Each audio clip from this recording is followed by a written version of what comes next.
Hello student, स्वागत है फिर से एक नए वीडियो में। तो आज हम लोग पढ़ने वाले हैं एक नए सिरे से फिर से विज्ञान कक्षा 10 का पहला अध्याय को, पहला चैप्टर को। तो चलिए हम लोग वीडियो को शुरू कर लेते हैं।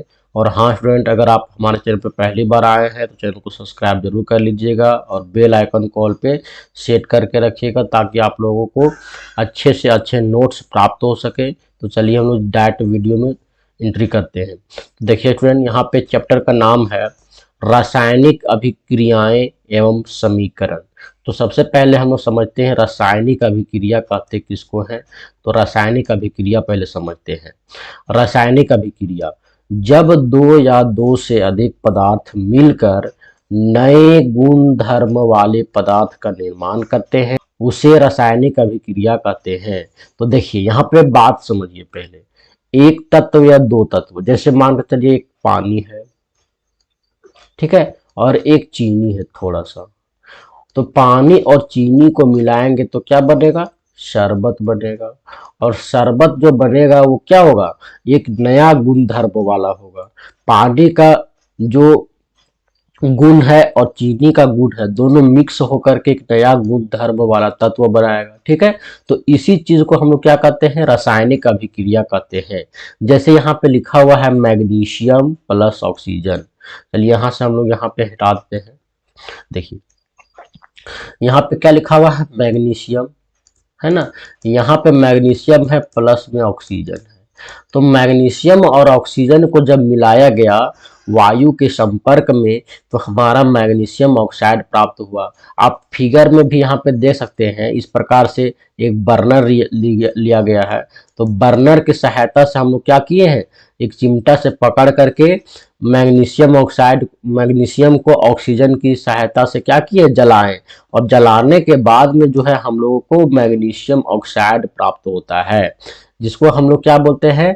मैग्नीशियम फीता के नाम से भी जानते हैं। इस फिगर को आप लोग अच्छे से देख लीजिए। उसके बाद आगे लिखा हुआ है रासायनिक अभिक्रिया के उदाहरण। तो रासायनिक अभिक्रिया के कुछ उदाहरण भी हम लोग देख लेते हैं। जैसे क्वेश्चन में पूछता है कि इनमें से कौन सा रासायनिक अभिक्रिया का उदाहरण है। तो आप लोगों से क्वेश्चन पूछ ले तो आप लोगों को जवाब तो देना ही पड़ेगा। तो यहाँ पे लिखा हुआ है भोजन का पकना। भोजन का पकना भी एक रासायनिक अभिक्रिया है। दूध से दही का बनना, दूध से दही बनना भी हमारा एक रासायनिक अभिक्रिया है। उसके बाद हमारा है मैग्नीशियम फीता को वायु के संपर्क में जलाने पर मैग्नीशियम ऑक्साइड का बनना। देखिए मैग्नीशियम फीता जो आप यहाँ पे अभी सूत्र ड्राइव किए हैं, यही हमारा मैग्नीशियम फीता है। उसी को बर्नर की सहायता से ऑक्सीजन की उपस्थिति में जब जलाया गया तो मैग्नीशियम ऑक्साइड प्राप्त हुआ।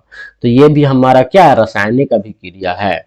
उसके बाद मान कर चलिए हमारा एक है H2, जिसको हम लोग हाइड्रोजन बोलते हैं, और उसको हम लोग ऑक्सीजन के साथ में मिला देते हैं तो क्या बनता है? H2 वो बनता है। और ये भी हमारा क्या है? रासायनिक अभिक्रिया है।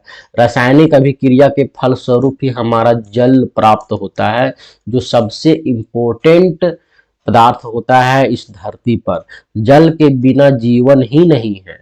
उसके बाद देखिए आगे हमारा है रासायनिक अभिक्रिया के दौरान क्या क्या परिवर्तन आता है। तो क्या क्या परिवर्तन आता है, तो इसको भी हम लोग पॉइंट वाइज देख लेते हैं। उसका अवस्था में परिवर्तन आ जाता है। जैसे अगर पहले से हुआ ठोस अवस्था में, ठोस अवस्था का मतलब होता है एस, ठीक है, इसको हम लोग एस से डिनोट करते हैं। सॉलिड अवस्था में है तो गैस बन गया, ठीक है। लिक्विड अवस्था में है तो भी गैस बन गया, ठीक है। सॉलिड अवस्था में है तो लिक्विड बन गया। तो इस प्रकार से हमारा अवस्था में क्या होता है? चेंजिंग आ जाता है। उसके बाद रंग रूप में चेंजिंग आ जाता है। रंग रूप में चेंजिंग आने के मतलब है कि पहले अगर विलियन जो है, विलियन का रंग अगर पहले से हमारा ग्रीन है, ठीक है, तो ग्रीन है तो विलियन का रंग क्या हो जाएगा? मान के चलिए पिंक कलर का हो जाएगा, गुलाबी कलर का हो जाएगा। तो इस प्रकार से रंग रूप में भी चेंजिंग आता है। रासायनिक अभिक्रिया के फलस्वरूप क्या होता है? रंग रूप में भी परिवर्तन आता है। उसके बाद गैस का भी उत्सर्जन होता है, जैसे हाइड्रोजन गैस का उत्सर्जन, है ना। उसके बाद फ्लोरीन गैस का उत्सर्जन, क्लोरीन गैस का उत्सर्जन, इन सारे गैस का भी उत्सर्जन होता है। आगे चलिए हम लोग पेज में मूव करते हैं और पढ़ते हैं। देखिए आगे हम लोग पढ़ते हैं रासायनिक समीकरण किसको कहते हैं। रासायनिक अभिक्रिया तो मैंने समझ लिया, अब हम लोग रासायनिक समीकरण किसको कहते हैं वो समझ लेते हैं। तो रासायनिक समीकरण, रासायनिक अभिक्रियाओं को रासायनिक समीकरण द्वारा लिखा जाता है। तो रासायनिक अभिक्रिया जो भी हुआ है उसको हम लोग अगर लिखने लगेंगे शब्दों में तो बहुत ही ज्यादा लंबा लिखाएगा, तो उसी को रासायनिक अभिक्रिया को ही रासायनिक समीकरण के रूप में लिखा जाता है, मतलब कि शॉर्ट फॉर्म में लिखा जाता है, निरूपित किया जाता है। जब रासायनिक अभिक्रिया में शामिल होने वाले तत्वों एवं पदार्थों की प्रतीकों में निरूपित करते हैं तो उसकी भौतिक अवस्था को दर्शाते हुए रासायनिक समीकरण लिखते हैं।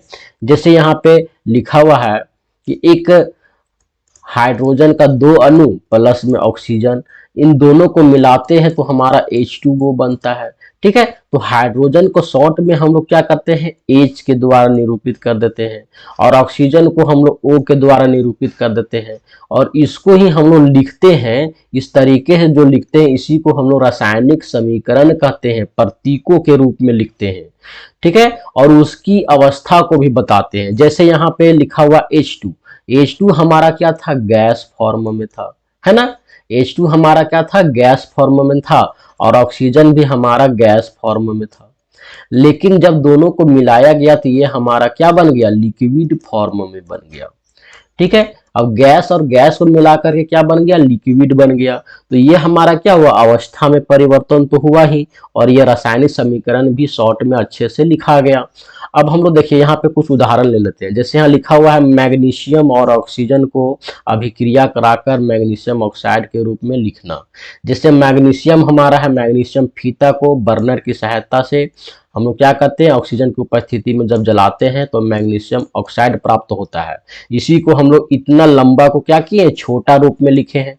तो इसी को हम लोग क्या कहते हैं, रासायनिक समीकरण कहते हैं। ठीक है स्टूडेंट, आप लोगों को बात समझ में आ रहा होगा। अब हम लोग देखिए यहाँ पे आगे पढ़ते हैं संतुलित रासायनिक समीकरण। संतुलित रासायनिक समीकरण किसको कहते हैं, तो आप यहाँ पे क्लियरली देख सकते हैं। जैसे यहाँ पे लिखा हुआ है Mg प्लस में O2, इधर हमारा लिखा हुआ है MgO। ठीक है, MgO लिखा हुआ है, मैग्नीशियम ऑक्साइड। अब यहाँ पे क्लियरली क्या दे सकते हैं कि ऑक्सीजन हमारा इधर 2 था लेकिन यहाँ ऑक्सीजन क्या हो गया, 1 हो गया है। यहाँ पे मैग्नीशियम 1 था लेकिन यहाँ पे भी 1 है, तो ये तो हमारा बराबर, लेकिन ऑक्सीजन तो बराबर नहीं है। तो इसी को हम लोग क्या करना है, परमाणुओं की संख्या को बराबर करना है, उसी को हम लोग संतुलित रासायनिक समीकरण कहते हैं। जैसे देखिए यहाँ पे डिफिनेशन में लिखा हुआ है, किसी भी रासायनिक समीकरण के सूत्र में अभिकारक एवं उत्पाद दोनों तरफ परमाणु संख्या को बराबर करना संतुलित रासायनिक समीकरण कहलाता है। मतलब कि अभिकारक किसको कहते हैं, तो अभिकारक का मतलब होता है जो रासायनिक समीकरण में या जो रासायनिक अभिक्रिया में भाग लेता है, इसको बोलते हैं जो भाग लेता है। ये हमेशा क्या होता है, लेफ्ट साइड होता है, लेफ्ट साइड लिखते हैं, ये भाग लेता है। और जो उत्पाद होता है, दोनों अभी के बीच में जब अभिक्रिया होने के बाद जो इधर बनता है, इसको हम लोग उत्पाद कहते हैं।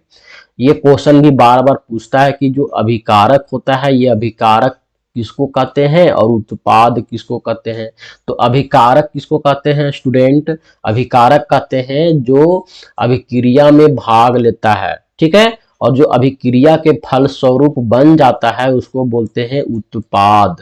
ठीक है, तो दोनों तरफ हम लोग क्या करते हैं, परमाणुओं की संख्या को बराबर करते हैं, उसी को हम लोग क्या कहते हैं, संतुलित रासायनिक समीकरण कहते हैं। जैसे यहाँ पे लिखा हुआ है ZnH2SO4, इन दोनों को अभिक्रिया करवाएं तो हमारा ZnSO4 zinc sulphate plus hydrogen gas के रूप में बाहर निकल गया। इसी को हम लोग क्या कहते हैं, रासायनिक समीकरण कहते हैं। और इसको जब हम लोग संतुलित करेंगे, जैसे एक यहाँ पे लिखा हुआ है संतुलित करने के लिए दिया हुआ है, इसको हम लोगों को क्या करना है, संतुलित करना है। तो संतुलित कैसे करेंगे पहले अच्छे से हम लोग समझते हैं।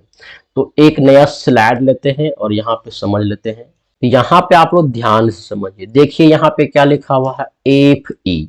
देखिए इधर हमारा एक सारणी दिया गया है जिसमें हमारा तत्व दिया गया है, अभिकारक और उत्पाद दोनों साइड के हम लोग क्या करते हैं पहले लिख लेते हैं। तो Fe जो है वो हमारा अभिकारक साइड में कितना है, एक है, एक ही है।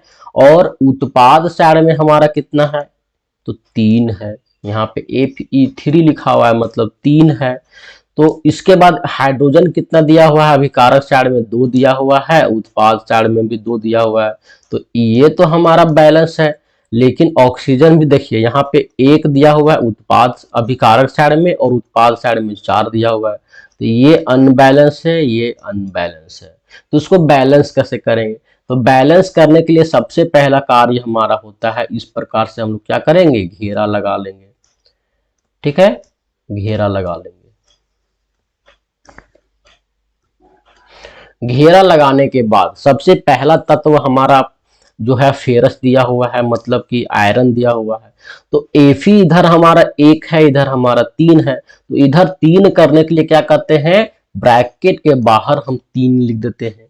तो जैसे ही हम 3 लिखेंगे Fe हमारा क्या हो गया, बाहर और बाहर दोनों है बराबर हो गया। इधर भी हमारा 3 हो गया, इधर भी हमारा 3 हो गया। बस आप लोग अच्छे से ध्यान से समझिए, बहुत ही आसान है रासायनिक समीकरण को संतुलित करना। उसके बाद देखिए हम लोग हाइड्रोजन पे आ जाते हैं। हाइड्रोजन हमारा यहाँ पे कितना है, 2 है। हाइड्रोजन इधर भी हमारा 2 है। उसके बाद देखिए ऑक्सीजन पे आते हैं। ऑक्सीजन हमारा 1 है, इधर हमारा 4 है। तो इधर भी हमको 4 करना पड़ेगा ना। तो हम लोग 4 करने के लिए इधर हम लोग क्या करते हैं, ब्रैकेट के बाहर में 4 लिख देते हैं। अब क्या हुआ, देखिए इधर तो हमारा 4 हो गया, ये हमारा कितना हो गया फ्रेंड, यहाँ पे 4 हो गया। इधर ये हमारा 4 बन गया। अब इधर देखिए, यहाँ पे देखिए हाइड्रोजन अब गड़बड़ हो गया। हाइड्रोजन तो हमारा पहले से 2-2 था, लेकिन अब क्या हो गया, गड़बड़ हो गया। तो ये हाइड्रोजन हमारा कितना हो गया, क्योंकि जो ब्रैकेट के बाहर होता है वो दोनों के साथ में होता है, 2-3 जितने भी तत्व दिए रहेंगे सारे के साथ में होता है। तब हाइड्रोजन जो है 2 चौका 8 बन गया, 8 हाइड्रोजन बन गया इधर। और इधर जो हमारा हाइड्रोजन है हमारा 2 ही है। तो इसको हम लोग क्या करेंगे, यहाँ पे भी हम लोग 4 लिख देते हैं। और 4 जैसे ही लिखेंगे हमारा हाइड्रोजन 4 दूना 8 इधर भी हो गया, 8 इधर भी हो गया। तो 8-8 हो गया। अब देखते हैं और कोई गड़बड़ाएगा, नहीं गड़बड़ाया है। देखिए ऑक्सीजन हमारा 4 इधर भी है, ऑक्सीजन 4 इधर भी है, हाइड्रोजन 8 इधर भी है, हाइड्रोजन 8 इधर भी है। उसके बाद Fe3 है, Fe3 है। तो इस प्रकार से बना। तो जो नया सूत्र बनेगा वो क्या हो जाएगा, 3Fe प्लस H2O के पहले 4, और इधर हमारा जो उत्पाद साइड बनेगा वो Fe3O4 प्लस 4H2O। ये हमारा फाइनल संतुलित रासायनिक सूत्र बनेगा। और इस प्रकार से हम लोग क्या करते हैं, संतुलित करते हैं। मैं आगे जब चैप्टर का नोट्स पढ़ाऊंगा जिसमें हमारा पाठ का प्रश्न उत्तर रहेगा, प्रश्न उत्तर, उसमें मैं बहुत सारा क्वेश्चन को हल करके बताऊंगा, प्रश्न हल करके बताऊंगा। उसमें आप लोगों को और भी डिटेलिंग से समझ में आ जाएगा। इसलिए चैनल को सब्सक्राइब जरूर से जरूर कर लीजिएगा, क्योंकि मैं मेहनत बहुत ही कर रहा हूं और आप लोग सपोर्ट हमको नहीं कर रहे हैं, और ये अच्छा बात नहीं है। स्टूडेंट आप लोग जरूर से जरूर हमको सपोर्ट कीजिए। चलिए हम लोग आगे बढ़ते हैं और समझाते हैं। देखिए आगे हम लोगों को लिखा हुआ है रासायनिक अभिक्रियाओं के प्रकार। रासायनिक अभिक्रिया कितने प्रकार के होते हैं। रासायनिक अभिक्रिया का मतलब हम लोग समझ गए कि 2 या 2 से अधिक तत्व मिलकर के एक नया गुण धर्म वाला तत्व बनाता है। लेकिन रासायनिक अभिक्रिया होते कितने प्रकार के हैं, किस किस तरीके से रासायनिक अभिक्रिया हो सकता है। तो पहला हमारा है संयोजन अभिक्रिया, दूसरा है वियोजन अभिक्रिया, तीसरा है विस्थापन, चौथा है द्विविस्थापन, और चौथा है उपचयन अपचयन। तो इसको हम लोग बारी बारी से समझ लेते हैं। वीडियो अगर पसंद आता है वीडियो को लाइक एंड शेयर जरूर कर दीजिएगा अपने दोस्तों के साथ में, और चैनल जरूर सब्सक्राइब कर लीजिएगा। तो पहला हमारा है संयोजन अभिक्रिया। तो संयोजन का मतलब हम लोग पहले समझते हैं। संयोजन, तो संयोजन का मतलब होता है जुड़ना, जुड़ना। ठीक है, जब 2 से अधिक तत्व, एक इसमें नहीं आएगा, इसमें दो या दो से अधिक, तीन चार तत्व, ठीक है। दो या दो से अधिक तत्व क्या होता है, जुड़कर एक तत्व बनाता है, एक तत्व, उसी को कहते हैं हम लोग संयोजन अभिक्रिया। ऐसी अभिक्रिया जिसमें दो या दो से अधिक अभिकारक मिलकर एकल उत्पाद बनाता है, निर्माण करता है, उसे संयोजन अभिक्रिया कहते हैं। जैसे एक उदाहरण के लिए मैंने लिया है, और उदाहरण आप लोगों को बहुत ही मस्त होता है लिखने के लिए। अगर आप उदाहरण नहीं दीजिएगा तो आपका नंबर कट सकते हैं, इसलिए उदाहरण जरूर दीजिएगा। तो देखिए यहाँ पे लिखा हुआ सी ये वो, और एस जो ब्रैकेट में दिया हुआ है ये हमारा क्या है, अवस्था दिया गया है, ठीक है। आप समझ में आ रहा होगा धीरे धीरे अच्छे से। तो ये जो एस लिखा हुआ है अवस्था है, यहाँ पे एल लिखा हुआ है लिक्विड फॉर्म है, ये एक्वस फॉर्म है, ये हमारा अवस्था को दिखाता है। तो बिना बुझा हुआ चूना जो है सॉलिड फॉर्म में हमने लिया है, और उसमें हम लोग जल जो लिक्विड फॉर्म में होता है उसको हम लोग क्या किए, मिला दिए। अब जब दोनों का भी क्रिया होगा तो हमारा जो एक तत्व एकल पदार्थ बनेगा वो होगा सी ब्रैकेट के अंदर में OH2 जो एक्वस फॉर्म में होगा, और एकल तत्व है, एक बन गया, दो मिला करके क्या हो गया, एक बन गया। तो इस प्रकार से इसको हम लोग संयोजन अभिक्रिया कहते हैं। कुछ और उदाहरण दिए गए हैं, कोयले का दहन। कोयला का दहन में हमारा कार्बन और ऑक्सीजन दोनों मिलता है और CO2 गैस बनाता है। जल का निर्माण भी इसी प्रकार से होता है, दो तत्व है, हाइड्रोजन का दो अणु और ऑक्सीजन का दो अणु, दोनों मिला करके H2O बनाता है। तो इस प्रकार से हमारा जल का निर्माण होता है। उसके बाद आगे हम लोग पढ़ते हैं, जिन अभिक्रियाओं में उत्पाद के निर्माण के साथ साथ ऊष्मा भी उत्पन्न होता है, उसमें ऊष्माक्षेपी अभिक्रिया कहते हैं, ठीक है। उदाहरण के लिए प्राकृतिक गैस का दहन। तो प्राकृतिक गैस का दहन जैसे यहाँ पे लिखा हुआ CH4, ये हमारा मीथेन गैस है, मीथेन। आगे वाला जो चैप्टर है उसमें आप लोग डिटेल से पढ़िएगा, इथेन, मीथेन, ठीक है, प्रोपेन, इस सारे चीजों को हम लोग पढ़ेंगे। तो देखिए यहाँ पे प्राकृतिक गैस है, उसको हम लोग जब यहाँ पे O2 के साथ में अभिक्रिया करवाएं तो CO2 बना प्लस H2O बना, प्लस में ऊर्जा का निर्माण हुआ। तो जब भी किसी रासायनिक अभिक्रिया में ऊर्जा का निर्माण हो उसको हम लोग ऊष्माक्षेपी अभिक्रिया कहते हैं, ठीक है। इसी प्रकार से एक उदाहरण और दिया हुआ है जिसको हम लोग क्या बोलते हैं, श्वसन बोलते हैं, श्वसन, श्वसन, और ये बहुत ही इंपॉर्टेंट है। श्वसन भी हमारा एक ऊष्माक्षेपी रासायनिक अभिक्रिया है, और ये बहुत ही ज्यादा इंपॉर्टेंट क्वेश्चन है। श्वसन का क्या करना है, हम लोगों को सूत्र लिखना है, इस प्रकार से इस सूत्र को लिखना है आप लोगों को, और इसको बताना है ऊष्माक्षेपी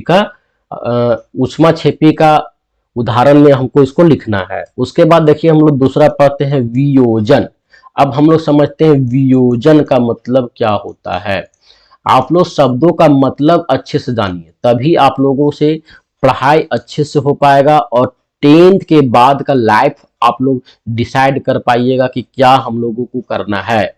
बस आप लोग रट लीजिएगा तो रटने से तो कुछ होगा नहीं, बस समझ में आ जाएगा, आप लोग एग्जाम में अच्छे मार्क्स ला पाएंगे, लेकिन आप लोगों को कुछ भी बुझाएगा नहीं कि ये क्या है, ये क्या है। इसलिए आप लोग वर्ड को समझिए पहले। वियोजन का मतलब होता है टूटना, टूटना होता है स्टूडेंट।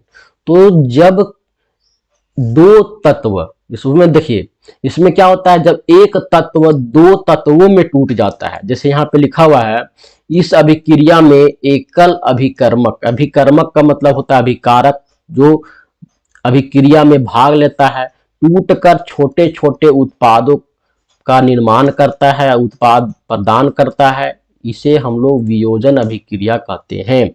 जैसे गर्म करने पर ferrous sulphate FeSO4 into 7H2O को जब हम लोग क्या करते हैं, गर्म करते हैं, तो क्रिस्टल प्लस जल जो है त्याग देता है, और क्रिस्टल का रंग भी बदल जाता है। ये हमारा एक उदाहरण हो गया। दूसरा उदाहरण हमारा दिया हुआ है फेरस सल्फेट। इसको हम लोग जब FeO3 के साथ में, ये एक तत्व है, एकल तत्व है, इसको जब हम लोग क्या करेंगे, तोड़ेंगे, ठीक है स्टूडेंट, यहाँ पे हमारा इस तरह से तीर का निशान होगा, तोड़ेंगे तो SO2 बनेगा प्लस SO3 बनेगा, फेरिक ऑक्साइड बनेगा। तो इस प्रकार से हमारा एक तत्व क्या हुआ, दो तत्व में टूट रहा है। जैसे AgCl, ये सूर्य के प्रकाश के संपर्क में आने के बाद में हमारा Ag plus Cl2 chlorine gas अलग हो जाएगा, प्लस में Ag जो हमारा है वो सिल्वर जो होता है, सिल्वर इसको बोलते हैं, सिल्वर चांदी, ये हमारा अलग हो जाता है। तो इस प्रकार से हमारा है वियोजन अभिक्रिया होता है। जैसे एक यहाँ पे उदाहरण के लिए चित्र भी यहाँ पे बुक में दिया हुआ है, जैसे सूर्य का प्रकाश जब हम लोग चाइना डिश में रखे, सिल्वर क्लोराइड, यही हमारा सिल्वर क्लोराइड है, ये हमारा इसी का उदाहरण है। ठीक है, तो इसमें जब हम लोगों का सूर्य का प्रकाश पड़ता है तो Ag मतलब सिल्वर अलग हो जाता है और क्लोरीन गैस जो है उड़ जाता है। तो इस प्रकार से हमारा है दो तत्वों का निर्माण हुआ, इसी को हम लोग वियोजन अभिक्रिया कहते हैं, मतलब अलग होना, टूटना। चलिए तीसरा अभिक्रिया को हम लोग पढ़ते हैं, और तीसरा में देखिए स्टूडेंट लिखा हुआ है विस्थापन। अब विस्थापन का मतलब क्या होता है स्टूडेंट, तो इसको भी आप लोग समझ लीजिए।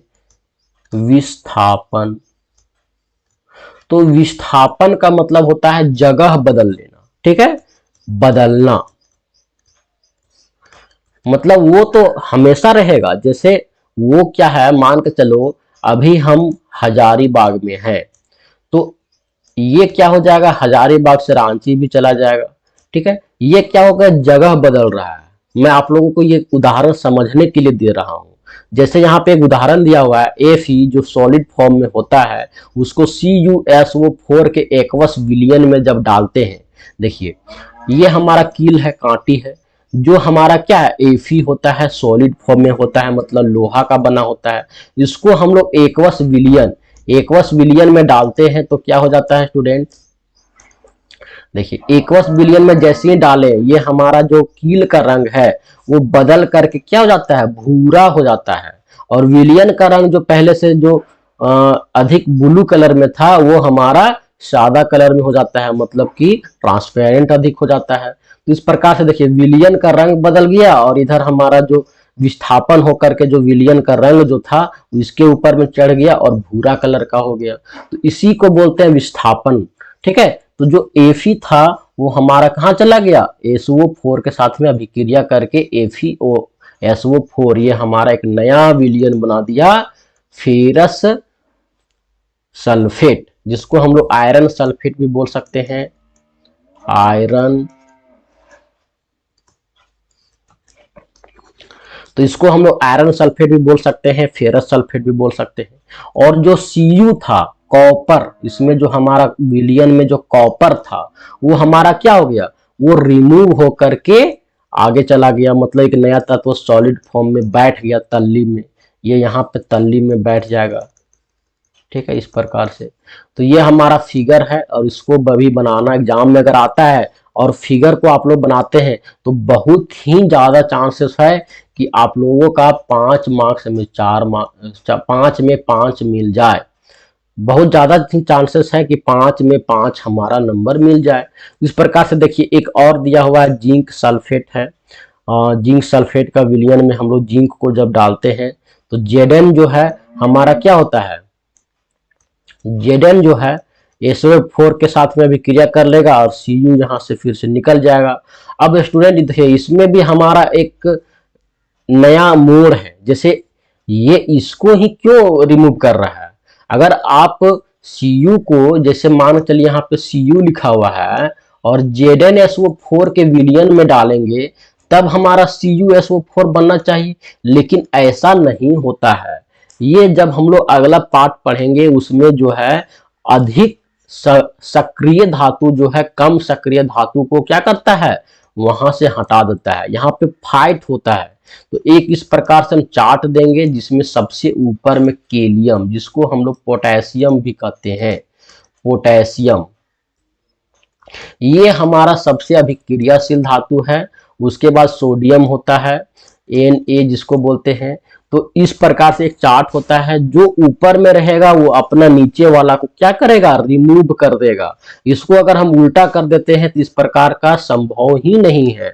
इसलिए हमारा जो Zn है वो हमारा SO4 के साथ में मिल करके ZnSO4 बना दिया और Cu जो हमारा है वो अलग हो गया। इसी प्रकार से Pb जो है CuCl2 एक्वस फॉर्म में कॉपर क्लोराइड के विलियन में जब डालते हैं तो Pb जो है PbCl2 बना देता है, लेड क्लोराइड प्लस में Cu कॉपर, जो कॉपर है वो अलग हो जाता है। तो आगे चलिए हम लोग अगला स्लाइड में पढ़ते हैं चौथा को। देखिए द्विविस्थापन। और द्विविस्थापन का मतलब क्या होता है? अदला बदली। यहाँ पे हम लोग लिख देते हैं अदला बदली, अदला बदली इसमें होता है। तो देखिए वे अभिक्रियाएं जिसमें अभिकारकों के बीच आयनों का आदान प्रदान होता है उसे द्विविस्थापन अभिक्रिया कहते हैं। जैसे एक दिया हुआ है sodium sulphate Na2SO4 aqueous form में प्लस BaCl2 एक्वस फॉर्म में, ये हमारा बेरियम क्लोराइड, ये हमारा सोडियम सल्फेट। इसको जब हम लोग अभिक्रिया करवाएं तो इसमें द्विविस्थापन हो रहा है। कैसे द्विविस्थापन हो रहा है? जो Na था Na2 वो हमारा Cl2 के साथ में मिल गया, और Ba था मतलब बेरियम वो SO4 के साथ में मिल गया। मतलब कि यहाँ पे BaSO4 बना दिया प्लस 2NaCl एक्वस फॉर्म में बना दिया। तो इसी को हम लोग क्या कहते हैं? द्विविस्थापन। द्विविस्थापन मतलब दोनों तरफ से विस्थापन हुआ है। एक और हमारा बचा हुआ है उपचयन और अपचयन। उपचयन अपचयन को भी हम लोग समझ लेते हैं। तो ये भी बहुत ही इंपॉर्टेंट टॉपिक है और इससे तो क्वेश्चन आता ही आता है। इससे तो हमारा 1 मार्क का भी क्वेश्चन आता है। तो इसमें देखिए उपचयन किसको कहते हैं?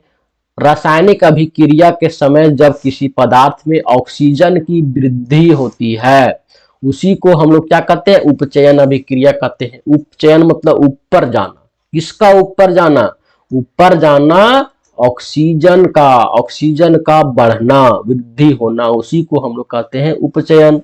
और अपचयन का मतलब होता है नीचे, ऑक्सीजन हमारा क्या हो रहा है? ह्रास हो रहा है, उसी को हम लोग बोलते हैं अपचयन अभिक्रिया। देखिए एक एक उदाहरण भी हम लोगों को देना रहता है, इसलिए देखिए Cu कॉपर को जब हम लोग क्या करेंगे? ऑक्सीजन के साथ में गर्म करेंगे, तापमान के साथ में गर्म करेंगे तो 2Cu बन जाएगा, 2CuO बन जाएगा, कॉपर ऑक्साइड। इसको बोलते हैं कॉपर ऑक्साइड। ये हमारा कॉपर ऑक्साइड बन गया। और इसको हम लोग क्या कहते हैं? उपचयन कहते हैं। मतलब देखिए यहाँ पे ऑक्सीजन हमारा कितना था? यहाँ पे हमारा ऑक्सीजन कितना था? 2 था। और इसमें Cu में क्या था? ऑक्सीजन नहीं था। अब Cu में देखिए दे सकते हैं कि पहले से ऑक्सीजन नहीं था लेकिन ऑक्सीजन अब आ गया, मतलब कि ऑक्सीजन का वृद्धि हो गया या ऑक्सीजन जुड़ गया। ठीक है, प्लस हो गया। तो प्लस हो गया इसका मतलब ये हमारा उपचयन हो गया। उसके बाद देखिए अपचयन में हमारा क्या है? CuO copper oxide. इसको जब हम लोग हाइड्रोजन के साथ में मिला करके गर्म करेंगे तो Cu अलग बन जाएगा प्लस H2 अलग बन जाएगा। तो पहले यहाँ पे देख सकते हैं Cu के साथ में O था, ऑक्सीजन था, लेकिन यहाँ पे नहीं है। मतलब क्या हो गया? ऑक्सीजन घट गया, ऑक्सीजन का ह्रास हो गया। तो इसी को कहते हैं हम लोग अपचयन अभिक्रिया। अब किसी अभिक्रिया में उपचयन और अपचयन दोनों एक साथ, और देखिए आगे हम वो समझते हैं कि जब किसी अभिक्रिया में अपचयन और उपचयन दोनों एक साथ हो तब क्या कहते हैं? देखिए आगे कहते हैं रेडॉक्स अभिक्रिया। इसको क्या कहते हैं स्टूडेंट? रेडॉक्स अभिक्रिया। कहने का मतलब है कि ऐसा अभिक्रिया जिसमें हमारा उपचयन और अपचयन का कार्य दोनों हो। जैसे देखिए यहाँ पे उदाहरण के लिए लिखा हुआ है ZnO, ठीक है, जिंक ऑक्साइड। इसको क्या कहते हैं? जिंक ऑक्साइड प्लस में कॉपर। तो जब हम लोग अभिक्रिया करवाएं तो देखिए Zn में हमारा क्या था? पहले से ऑक्सीजन था लेकिन इसमें हमारा क्या हो गया? हट गया है, Zn सिर्फ बन गया। और C के साथ में हमारा क्या है? ऑक्सीजन पहले नहीं था, इसमें हमारा क्या है? बढ़ गया है। मतलब कि Zn के साथ में ऑक्सीजन क्या हुआ? माइनस हो गया, और Cu के साथ में ऑक्सीजन हमारा क्या हो गया? प्लस हो गया। ये चीज आप लोगों को यहाँ पे अच्छे से दिख रहा होगा, साफ साफ दिख रहा होगा। तो इसी को हम लोग क्या कहते हैं? रेडॉक्स अभिक्रिया। और जिसमें हमारा ऑक्सीजन का कमी हुआ वो हमारा कहलाएगा अपचायक। और जिसमें हमारा ऑक्सीजन का वृद्धि हुआ उसको हम लोग कहेंगे उपचायक। तो उपचायक अपचायक भी पहचानने के लिए हम लोगों से एग्जाम में पूछा जाता है। इस प्रकार से हमने इस चैप्टर का सारा अभिक्रिया और समीकरण को समझ लिए हैं और रासायनिक अभिक्रिया को संतुलित कैसे करना है आगे वाला पार्ट्स में हम लोग फिर से पढ़ेंगे। जैसे देखिए यहाँ पे फिगर में भी दिया हुआ है, ये हमारा जो है वो अपचयन हमारा इसमें हुआ है और उपचयन हम लोग इसमें हुआ है। ठीक है, तो इसी को हम लोग क्या करेंगे, फिगर भी हम लोग समझा देंगे। चलिए आगे कुछ और बचा हुआ है कि हाँ देखिए स्टूडेंट यहाँ पे और कुछ बचा हुआ है। जैसे देखिए यहाँ पे संक्षारण, संक्षारण मतलब क्या होता है और विकृत गंधिता मतलब क्या होता है, ये चैप्टर का 2 अंतिम टॉपिक है। तो इसको भी हम लोग समझ लेते हैं उदाहरण सहित। और आप लोग इसको नोट कॉपी में आप लोग जरूर से जरूर उतार लीजिएगा, क्योंकि इससे बाहर आप लोगों को नहीं पूछेगा। ये चैप्टर का पूरा निचोड़ है। वो देखिए यहाँ पे क्या लिखा हुआ है, जब कोई धातु अपने आसपास अम्ल आर्द्रता के संपर्क में आती है तब ये संक्षारित मतलब कि नष्ट हो जाती है, और इस प्रक्रिया को हम लोग संक्षारण की प्रक्रिया कहते हैं। जैसे यहाँ पे एक लोहा है, लोहा के रड को हम लोग क्या कहते हैं, एक खुला मैदान में हम लोग फेंक देंगे, या पॉल वगैरह हो गया, लोहा का पॉल देखे होंगे। ठीक है, तो पॉल में क्या होता है कि जंग लग जाता है, मतलब काला काला जो रस्ट जैसा बैठ जाता है इसमें। तो इसी को हम लोग क्या कहते हैं, संक्षारण कहते हैं। मतलब लोहा जो है धीरे धीरे नष्ट हो रहा है। देखिए यहाँ पे उदाहरण में दिया हुआ है, चांदी के ऊपर काली परत चढ़ना, तांबे के ऊपर हरी परत चढ़ना, लोहे पर जंग लगना। इस प्रकार के हम लोग उदाहरण भी दे देंगे जिससे हम लोगों का नंबर नहीं कटेगा। अब हम लोग पढ़ लेते हैं विकृत गंधिता। वसा युक्त अथवा तैलीय खाद्य सामग्री जब लंबे समय तक रखा रहता है तो उसका स्वाद या गंध जो है बहुत ही खराब हो जाता है और बहुत ही तीखा लगता है। जो बहुत ही खाने में खराब लगता है मतलब वो खराब हो जाता है, उसी को हम लोग विकृत गंधिता कहते हैं। वसा युक्त एवं तैलीय खाद्य पदार्थ को जब हम लोग लंबे समय तक रख देते हैं तो क्या होता है, वो खराब हो जाता है, उसका गंध में खराबी आ जाता है। ठीक है, आंख मिचलाना, ये सारे तकलीफें हम लोग खराब हो जाता है। देखिए तो कुछ उदाहरण जैसे मान कर चलिए, देखिए इसको बचना कैसे है ये भी तो हम लोग को समझना जरूरी है कि कैसे बच सकते हैं। तो विकृत गंधिता से हम लोग बचने के लिए क्या करते हैं, वायु रोधी बर्तन, मतलब कि वसा युक्त या तैलीय खाद्य पदार्थ को जब रखना है तो उसमें वायु रोधी बर्तन होना चाहिए, मतलब उसमें हवा नहीं जाना चाहिए। वैसा बर्तन हो, वैसा बर्तन में उस सामान को हम लोगों को रखना है। जैसे हम लोग रखते हैं अचार, तो अचार को हम लोग क्या कहते हैं, पैक कर देते हैं जब, और ऊपर से एक जार में रहता है। ठीक है, शीशा कांच का जार में हम लोग लगा करके रखते हैं जिससे हमारा हवा इसमें प्रवेश नहीं करे। तो इसी को हम लोग क्या कहते हैं, विकृत गंधिता से बचने का एक उपाय है।